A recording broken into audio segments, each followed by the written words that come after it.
Hi, everybody. My name is Jason. I'm Caden. I'm Jaden. I'm Eli. And we are the Yahuwah and the Torah channel, and we thank you guys very, very much. You caught me taking a drink of my morning brew, and we hope that you guys are doing very, very well. We are the little family that is out in the middle of a jungle, and we are the people that love the word of our Creator. We love His ways. We love His Torah. We love His Son. We love Him, and this is why we do what we do, because we have a hope that there is another world, that there's another place, and that there is a kingdom to come that we hope that we will be accepted in, and we hope that you guys will strive to be accepted in as well. And the path to the kingdom is not a path where we say that the laws of our Creator are gone or done away with. The path to the kingdom is to where we take the laws, statutes, and commandments, and we write them upon our hearts, upon our minds, upon our souls, upon our lives, and we embed them in the minds, hearts, and souls of our kids. We talk about them when we get up. We talk about them when we go to bed. They're just a part of our life. And that sounds a lot different than the Christian religion, where you say the laws have been nailed to the cross. We don't have to keep them. They're not for us anymore. So the religions of the world go 180 degrees opposite of what scriptures say. And so there is a path forward, but the path is in obedience. The path is where we are in submission to the greatest commandments we have ever been given, which is in the Torah. And so we are those people, and we hope that you guys will be those people, and we thank you again for being part of our family. This is the Yah Scriptures. This is a $70 Scriptures. It's 14.5 font. It is large print. If you would like to help prisoners, this is how you help prisoners. Every Scriptures that is ordered, one full Scriptures is going to be able to be delivered into the hands of our brothers and sisters in chains. And for anybody who's been in North America, 1 in 4 people have been in prison. 1 in 3 people have been in jail. And it is a country of a ton of laws. And a lot of laws you can easily violate without even knowing you violate them. And you can get into a lot of trouble without even violating them. And you can get in trouble, and you can get thrown in jail. And there's a lot of people in jail for very silly crimes, really silly things, that their lives have been destroyed. And these people are at the darkest. These people are at where they need a lifeline. They need people that care about them. And when you go to jail, that is what you lose, is you lose the people that care about you. They take away your family because they charge you for every communication you ever speak to your family. And they leave you isolated and alone. And these are the places where Yah will call into the darkness, where Yah will bring these brothers and sisters out, and where we can have an opportunity to love those who are completely oppressed.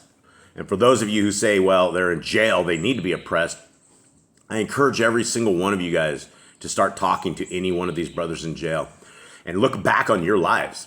How many times have you done something accidentally that you could have landed yourself in jail for, and then you could have had the world at odds with you, didn't want to talk to you, isolated, alone? And these are the proper places to fish for men. And so if you guys would like us to, if you would help us to fish for men, this is how you can do it with these scriptures. These are all downloadable free, though. You can download every single one of these free of charge. You don't have to buy anything. Guys, please read the manuscript. Read this as a love letter from our Creator to you. And if you guys would like to grab little books that are available right now, these are Amazon. We've gotten more books out this month on Amazon than I think any month before. Thank you guys very, very, very much. We're still looking for anybody that wants to do an investment into our brothers and sisters in chains. I have a list of brothers and sisters who would love these particular books. If you guys would like to help and to get some books to these guys, email me at jboss008@gmail.com, and I will help set that up so that we can get these brothers tons of these things. Now, gentlemen, how you guys doing? Good. How's life? Good. Everything good? Yep. All right. Anyone want to give me a breakdown of where we are at? I think, Jade, you're the only one that probably knows this, right?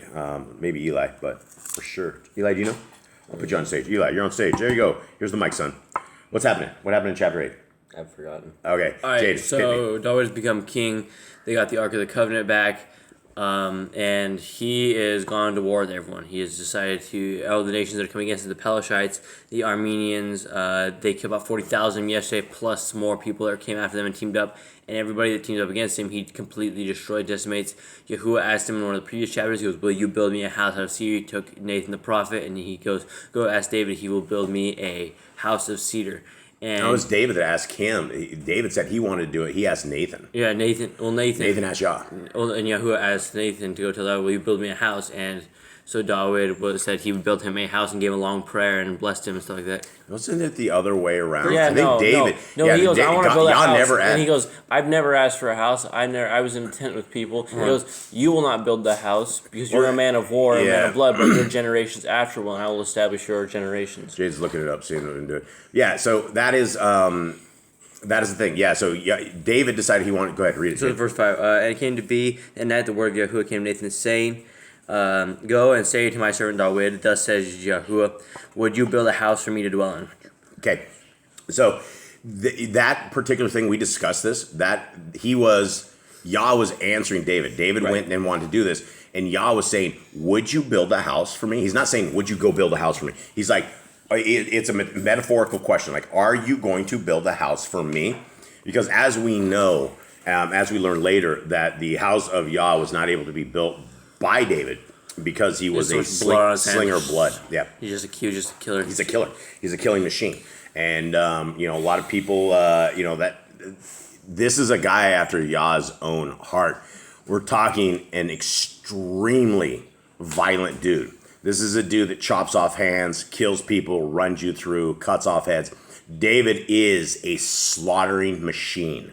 Like, if there is do we know of any other leader or anybody that killed as many people as they killed? In the days of Joshua, we don't.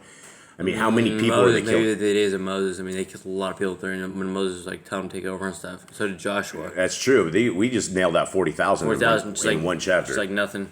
Yeah, that's a lot of people. I mean, Shaul did kill quite a bit, but I don't think it was even close to this. Yeah, David's the man of war. So this is the man after Yah's heart. So interesting. Okay, 9. And David said, "Is there still anyone who is left of the house of Shaul, that I might show him kindness because of Jonathan?" And the house of Shaul had a servant whose name was Ziba. And they had called him to David. And the sovereign said to him, "Are you Ziba?" And he said, "Your servant." Isn't that Ruby's dog? Ziba? Zivi. No, yeah, Ziva. Ziva. This is Ziva. Ziva. So yeah, this is Candy and Ruby's dog, Ziba. Is that the name of it? It's Zevva. Ziva. So it's not the name. Anyway, this is a servant of Shaul. And he said, "Your servant." And the sovereign said, "Is there not still someone of the house of Shaul, so that I show him the kindness of Elohim?" And Ziba said to the sovereign, "There is still a son of Jonathan, lame in his feet." So the sovereign said to him, "Where is he?" And Ziba said to the sovereign, "See, he is in the house of Machir, son of Amiel, in Lo Devar." And sovereign David sent and brought him out of the house of Machir, son of Amiel, from Lo Devar. And Mephibosheth, son of Jonathan, son of Shaul, came to David and fell on his face and did obeisance. And David said, "Mephibosheth." Anyone want to try that? Mephibosheth. And he answered, "Here is your servant." David then said to him, "Do not fear, for I shall certainly show you kindness because of Jonathan your father, and shall return to you all the land of Shaul your grandfather, and let you eat bread at my table continually." You think this kid was tripping when David called him? Maybe. I mean, I feel like if he was Jonathan, I feel like he would have met David at some point. He would have known how close he and him. I feel like they would have met at some point. Yeah, but Jonathan was. Seems like they were meeting in a lot of hidden places. Yeah, I know, but towards the end, I'm sure during. But there was a lot of time, because they became really good. They became really good friends. They had to be around each other quite a bit. Yeah, you would think he would have heard of this kid. Okay, maybe he's like a teenager at this point. Maybe he wasn't born until after David left. Because it's been 7 years. He reigned until before he ever took over Israel. 7 years in Judah, and he ran. The lady grabbed him and ran after Shaul died. Yeah, and does it tell us in this? I think it told us before, right? I think Mephibosheth or whatever is 25. Is he 25? I think so. The thumbnail that I have for today shows this guy with problems with both feet. Do you think he had? Do we know? We know that we had. Yeah, he talks about how he both feet. Yeah, both feet. How because I think his nurse fell and he fell. Yeah, he got dropped. He got dropped. I don't know if it says that here or not. That'd be cool. Huh? It did before. Yeah, I think it did before. So, I mean, how old would you have to be? I mean, if you were dropped as a baby He was young. from arms, He could have been probably maybe 5 years or less, maybe because maybe the kid. but how would both feet get injured if you were dropped, or what exactly would that be, or would one foot be injured? Do we know if both feet were injured? Hold on. It says down here at the end of it. Okay, it says lame in both feet. Lame in both feet. So had that happen, somehow it's like he almost got dropped and ran over or something. Wasn't one of them lame? But then when she was carrying him, she hit his other foot.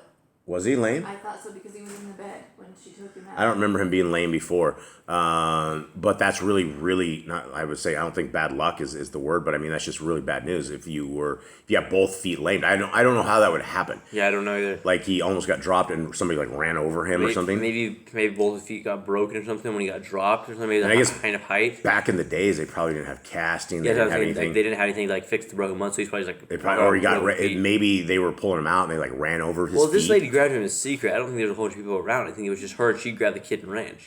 Or maybe Yes. she fell on him. Maybe she fell on his feet or something. Broke his feet. Broke his ankles or something. Huh, man, that would just be it's a terrible ordeal. I don't know how it would be, but let's continue.